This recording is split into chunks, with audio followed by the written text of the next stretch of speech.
BRS ప్రధాన కార్యదర్శి doctor RS Praveen Kumar విలేకరుల సమావేశం. అన్ని వైద్య పరీక్షలు నిర్వహించి జైలుకు పంపించారు. పోలీసు వారికి హృదయపూర్వక ధన్యవాదాలు. ఏ మాట కామాట.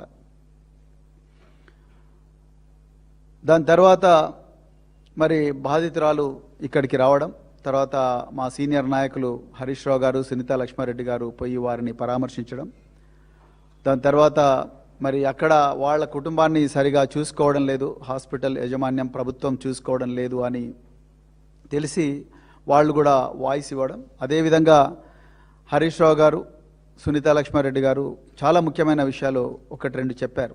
సో అందులో ముఖ్యమైనది ఏంటంటే నిందితుడు ఏ పార్టీకి సంబంధించిన వాడైనా ఎవరైనా కూడా ఇది రాజకీయాలకు అతీతంగా జరగాల్సిన వ్యవహారం కాబట్టి తప్పకుండా కఠిన శిక్ష విధించాల్సిందే అన్న మాట ప్రజలకు మీడియా ద్వారా చెప్పడం జరిగింది.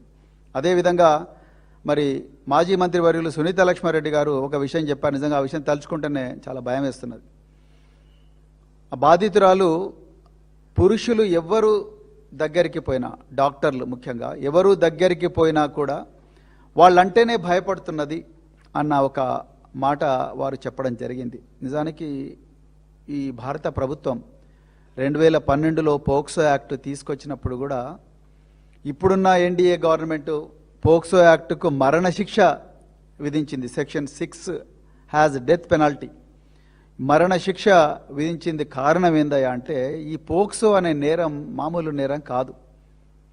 ఈ పోక్సో నేరం ఏంటంటే ఇది ఒక 30-40 సంవత్సరాల పాటు మనిషి యొక్క, బాధితుడి యొక్క మానసిక స్థితి మీద ఇంపాక్ట్ చేస్తుంది. వాళ్ళు మామూలు మనుషులు కాలేరు, వాళ్ళ బాధ ఎవరికి చెప్పుకోలేరు.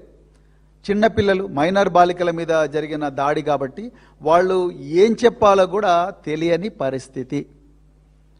అందుకొరకే పోక్సో అంత సీరియస్ నేరం.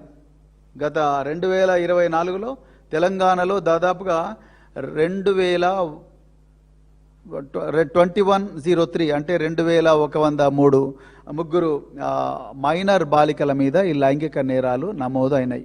మన రాష్ట్రంలో ప్రతి జిల్లాలో కూడా ఒక ఫాస్ట్ ట్రాక్ కోర్టు కూడా పోక్సో కేసులకు ఉంది ప్రత్యేకించి. కేసీఆర్ గారు ముఖ్యమంత్రి అయిన తర్వాత 2016లో భరోసా సెంటర్లు, సఖీ సెంటర్లు, షీ టీంలు, ఈ ఫాస్ట్ ట్రాక్ కోర్టులన్నీ కూడా వారి హయాంలోనే వచ్చి మహిళలకు సంపూర్ణ రక్షణ కల్పించాలి అనే ఉద్దేశంతో ఇవి పెట్టడం జరిగింది. ఇవన్నీ కూడా ప్రజలకు మెమరీ మళ్ళొకసారి నేను రిఫ్రెష్ చేసే ప్రయత్నం చేస్తున్నా.